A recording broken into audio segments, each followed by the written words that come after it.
Holidays-nale, adu namma GT Holidays da. GT Holidays, South India's #1 travel brand. You know you are special when you're with GT Holidays.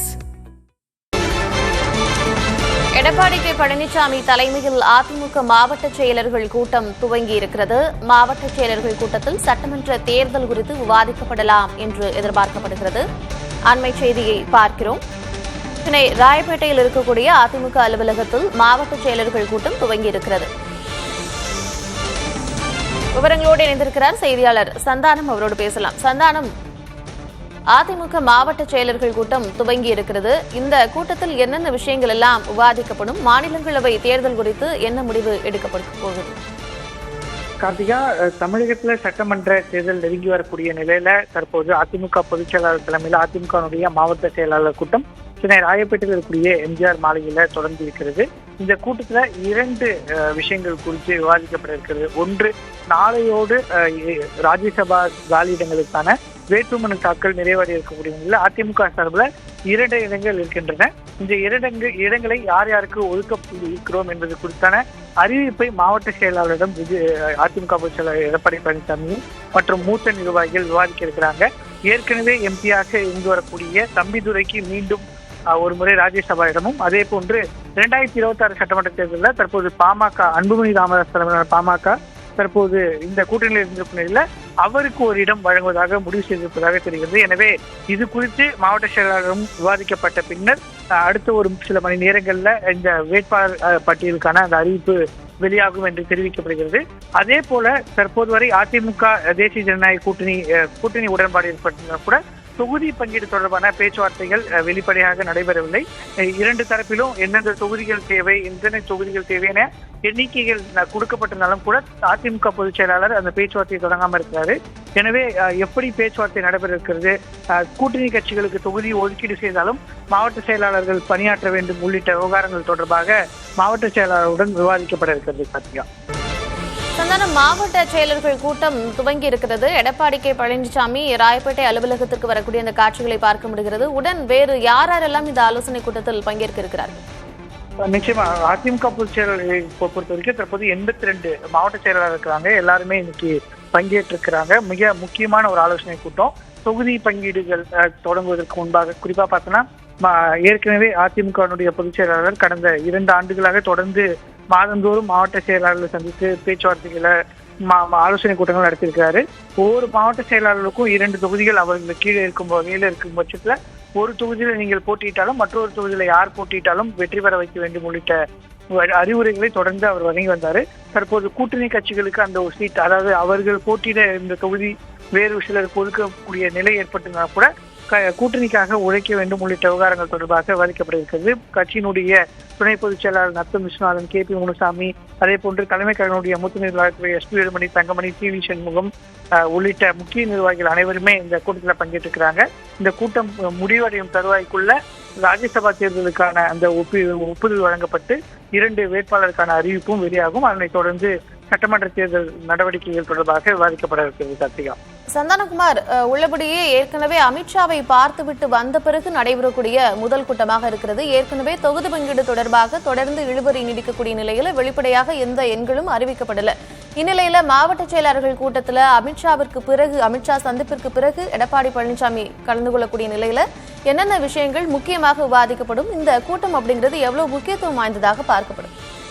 நிச்சயமா அதிமுக பொதுச் செயலாளர் எடப்பாடி பழனிசாமியை பொறுத்த வரைக்கும் இந்த தொகுதி பங்கீட்டுக்கான பேச்சுவார்த்தையை பிரதமர் நரேந்திர மோடி 7ஆம் தேதி மீண்டும் தமிழகம் வரக்கூடிய நிலையில அவர் வந்து சென்ற பின்புதான் தொடங்குவேன் அப்படின்றத தேசிய ஜனநாயக கூட்டணியில் இருக்கக்கூடிய எல்லோரிடமும் தெரிவிச்சிருக்காரு. அதே போன்று தற்போது வரை சட்டமன்ற தேர்தலுக்கான அறிவிப்பும் இன்னும் வராத நிலையில, எனவே அதற்கான கால அவகாசம் இன்னும் ஒரு வாரம் இருக்கு. அதுக்குள்ள தொகுதி பங்கீட்டு பேச்சுவார்த்தையை தொடங்கலாம் அப்படின்னு சொல்லியிருக்காங்க. தேசிய ஜனநாயக கூட்டணி, அதாவது அதிமுகவை பொறுத்த வரைக்கும் அதிமுக நேரடியாக பாமக உள்ளிட்ட கட்சிகளுக்கு மட்டும்தான் வழங்கப்படணும். அமமுக உள்ளிட்ட கட்சிகள், அதே போன்று தமிழ் மாநில காங்கிரஸ் உள்ளிட்ட கட்சிகள் தேசிய ஜனநாயக கூட்டணி மூலமா பெறுவோம் அப்படின்னு சொல்லியிருக்காங்க.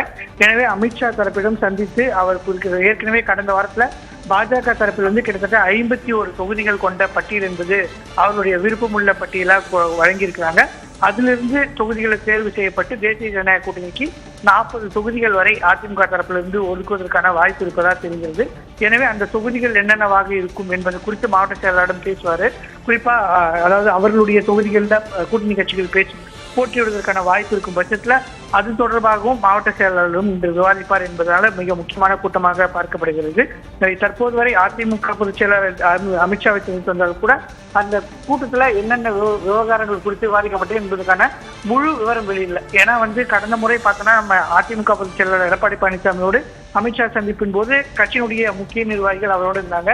ஆனா இந்த சந்திப்பை பொறுத்த வரைக்கும் இருவர் மட்டுமே, அமித்ஷா மற்றும் எடப்பாடி பழனிசாமி மட்டுமே நேரடியாக சந்தித்ததன் காரணமாக ஒரு முக்கிய அனைத்து விவரங்களும் வெளியாகவில்லை. இருப்பினும் கூட தொகுதி பங்கீட்டை பொறுத்த வரைக்கும் தேசிய ஜனநாயக கூட்டணிக்கு 40 தொகுதிகள் வரை ஒதுக்குவதும் அந்த தொகுதிகளில் மாவட்ட செயலாளருடைய தொகுதிகள் வழங்கப்பட்டிருந்தாலும் கூட அதற்கு மாவட்ட செயலாளர் வருத்தப்படாமல் தேர்தலில் பணியாற்ற வேண்டும் உள்ளிட்ட விவகாரங்கள் தொடர்பாக தான் இன்று பேச வாய்ப்பு இருப்பதாக தெரிவிக்கிறது. கார்த்திகா, எடப்பாடி கே பழனிசாமி தலைமையில் அதிமுக மாவட்ட செயலர்கள் கூட்டம் துவங்கி இருக்கிறது. கூட்டம் துவங்கி இருக்கக்கூடிய அந்த காட்சிகளை பார்க்க முடிகிறது. முன்னாள் அமைச்சர்கள் அனைவரும் அமர்ந்திருக்கிறார்கள். இந்த கூட்டத்தில் மிக முக்கியமான முடிவு எடுக்கப்படும் என்றும் சொல்லப்படுகிறது. மாநிலங்களவை தேர்தலுக்கான வேட்பாளர் பட்டியல் இந்த கூட்டம் முடிவடைந்தவுடன் வெளியிடப்படும் என்றும் சொல்லப்படுகிறது. மேலும் அமித்ஷாவை சந்தித்த பிறகு எடப்பாடி பழனிசாமி கூட்டியிருக்கும் இந்த மாவட்ட செயலர்கள் கூட்டம் என்பது மிக முக்கியத்துவம் வாய்ந்ததாக பார்க்கப்படுகிறது.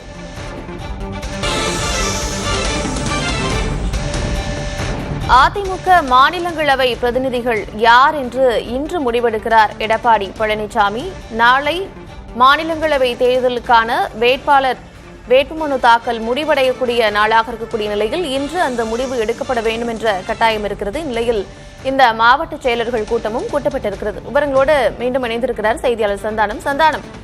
மாநிலங்களவை தேர்தலுக்கான முடிவு அப்படிங்கிறது எப்படியாக இருக்கும்? வேட்பாளர்கள் குறித்த தேர்வு எப்படி இருக்கு? நிச்சயமா இந்த மாநிலங்களவை தேர்தலை பொறுத்த வரைக்கும் 2 இடங்கள் தான் அதிமுகவுக்கு இருக்கு. 4 இடங்கள் திமுக. தமிழ்நாட்டில் காலியாகக்கூடிய 6 இடங்கள்ல திமுகவுக்கு 4, அதிமுகவுக்கு 2 இடங்கள் இருக்கிறது. அதுல ஒரு இடம் பாமகவுக்கு வழங்கப்படுவதாக இந்த சட்டமன்ற தேர்தலில் நேரடியாக அதிமுகவுடன் கூட்டணி பேச்சுவார்த்தை நடத்திய கட்சினா அன்புமணி தலைமையில் இருக்கக்கூடிய பாமக தான். அந்த பேச்சுவார்த்தையின் போதே அவருக்கு ஒரு மாநிலங்களவை உறுப்பினர் பதவி ஒதுக்கீடு செய்யப்படும் என்று பேசப்பட்டிருந்ததாக தெரிகிறது.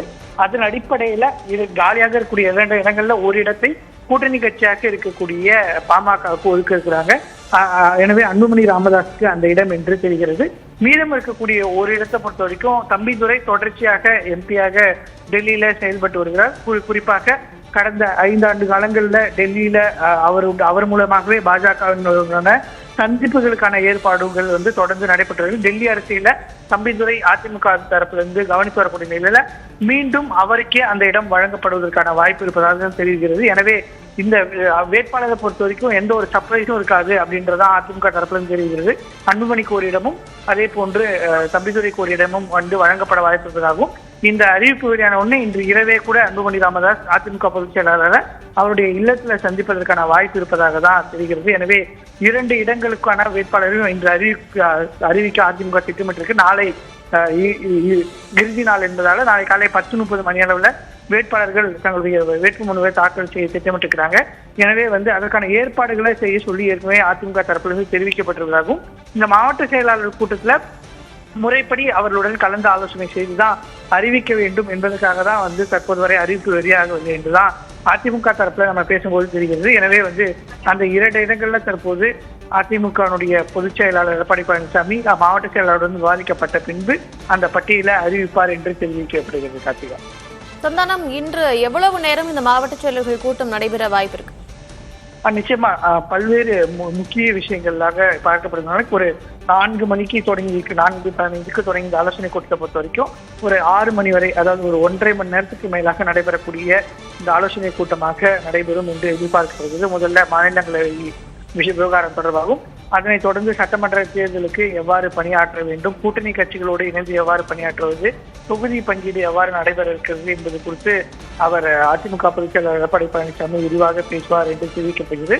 ஏற்கனவே தொடர்ந்து பார்த்தோன்னா ஒரு பூத் கமிட்டி நியமனத்துல மிக கடுமையாக மாவட்ட செயலாளரிடம் வந்து தொடர்ந்து ஆலோசனை நடத்தி பூத் கமிட்டி நிர்வாகிகளை நியமனம் செஞ்சிருக்காங்க. எனவே தேர்தல் காலத்துல அவர்களை எவ்வாறு கையாள்வது உள்ளிட்ட முக்கிய விவகாரம் தொடர்பாக இந்த ஆலோசனை கூட்டத்தில் விவாதிக்கப்படும் பட்சத்தில் ஒரு 2 மணி நேரம் வரை இந்த ஆலோசனை கூட்டம் நடைபெறும் என்று தெரிவிக்கப்படுகிறது. இந்த மாவட்ட செயலாளர் கூட்டம் நடைபெறும் நேரத்திலே ராஜ்யசபா சீட்டுக்கான வேட்பாளர் பட்டியலும் அறிவிப்பாங்க. சட்டமன்ற தேர்தல் பணிகள் குறித்து அதனை ஆலோசனையும் தொடர்ந்து நடைபெறும் என்று தெரிவிக்கப்படுகிறது. பொதுவாக அதிமுக பொதுச் செயலாளரை பொறுத்த வரைக்கும் இந்த மாவட்ட செயலாளர் கூட்டம் சமீப காலங்களில் கூட்டம் வந்தால் அந்த கூட்டம் முடிந்த உடனே வந்து 5 வாக்குறுதிகளாக அறிவித்திருந்தார். அப்படியான எந்த ஒரு வாய்ப்பும் இன்று இருக்காது என்றும், இருப்பினும் கூட அந்த வேட்பாளருக்கான அறிவிப்பு என்பது நிச்சயமாக வெளியிடப்படும். இதனைத் தொடர்ந்து அடுத்த கட்டமாக தொகுதி பங்கீடு, அதனைத் தொடர்ந்து சட்டமன்ற தேர்தலுக்கான வேட்பாளர்களை இறுதி செய்து அதிமுக தரப்பில் இறுதி செய்து வைத்திருப்பதாகவும் அது குறித்தும் இன்று விவாதிக்கப்பட வாய்ப்பு இருப்பதாக தெரிகிறது. கார்த்திகா, சந்தானம், சட்டமன்ற தேர்தல் நெருங்கி வரக்கூடிய நிலையில் இந்த மாவட்ட செயலர்கள் கூட்டம் பரபரப்பான அரசியல் சூழலுக்கு நடுவில் நடக்கிறது. இதுல இந்த சட்டமன்ற தேர்தலில் ஏற்படக்கூடிய இந்த பிரச்சார யுக்தி குறித்து ஏதேனும் விவாதிக்கப்பட வாய்ப்பு இருக்கிறதா? பொதுக்கூட்டங்கள் இந்த மாதிரியான விஷயங்கள் ஏதாவது விவாதிக்கப்பட வாய்ப்பு இருக்கா? நிச்சயமா அதிமுக பொதுச் செயலாளர் பொறுத்த வரைக்கும் நம்ம ஏற்கனவே பார்த்தோம், மக்களை காப்போம் என்ற அடிப்படையில தொடர்ந்து கிட்டத்தட்ட 180 தொகுதிகளை கடந்து அவர் சுற்று பிரச்சாரத்தை மேற்கொண்டு வருகிறாரு. இந்த நிலையில் தான் தற்போது தேசிய ஜனநாயக கூட்டணி தலைமையில மோடி தலைமையில தொடர்ந்து தமிழ்நாட்டில் அடுத்தடுத்து பொதுக்கூட்டங்கள் நடத்துவதற்கான வாய்ப்பு இருக்கிறது. 2 விஷயங்களை சொல்லிதான் வந்து தொடர்ந்து தேசிய ஜனநாயக கூட்டணியும் அதிமுகவோ வந்து பிரச்சாரங்களை மேற்கொண்டு வராங்க. ஒன்று வந்து தற்போது இருக்கக்கூடிய ஊழல் தற்போது ஆட்சியில அதிகமாக இருப்பதாகவும் அதனை ஒழிப்பதற்கான நடவடிக்கைகள் எடுக்க வேண்டும், குடும்ப ஆட்சிக்கு முடிவு கட்ட வேண்டும் என்ற உள்ளிட்ட விவகாரங்கள் தொடர்பாக தான் வந்து பேசி வராங்க. எனவே அது தொடர்பாக அடுத்த கட்டமாக இந்த பிரச்சாரங்களை மேற்கொள்வது தொடர்பாக வந்து வாய்ப்பு இருக்கு. அதே போன்று தற்போது 1000 ரூபாய் வழங்கியிருந்தாலும் கூட திமுக தரப்புல மாதந்தோறும் மகளிருக்கு 1000 ரூபாய் வழங்கியிருந்தாலும் கூட மக்களுக்கான அத்தியாவசிய பொருட்களுடைய விலை அதிகரித்ததன் காரணமாக குடும்பத்துல செலவாகக்கூடிய விலை மாதந்தோறும் செலவிடக்கூடிய தொகை என்பது அதிகரித்திருக்கிறது தான் அந்த உங்கள் வீட்டுல உங்கள் பில்லே சாட்சி அப்படின்னு சொல்லிட்டு ஒவ்வொரு வீடாக சென்று பிரச்சாரம் மேற்கொண்டு வராங்க. எனவே வந்து இது தொடர்பாகவும் அதே போன்று தேர்தல் வாக்குறுதிகளாக அதிமுக தரப்புல தற்போது மிக முக்கியமான வாக்குறுதிகள், மகளிருக்கு 2000 ரூபாய் வழங்கப்படும், கல்வி கடன் ரத்து உள்ளிட்ட அறிவிப்புகள் வெளியாகி இருக்கிறது. அதனை மக்களிடம் கொண்டு சென்று சேர்ப்பதற்கான நடவடிக்கைகள் தொடர்பாகவும் வந்து விவாதிக்கப்பட வாய்ப்பு இருக்கிறது. கார்த்திகா,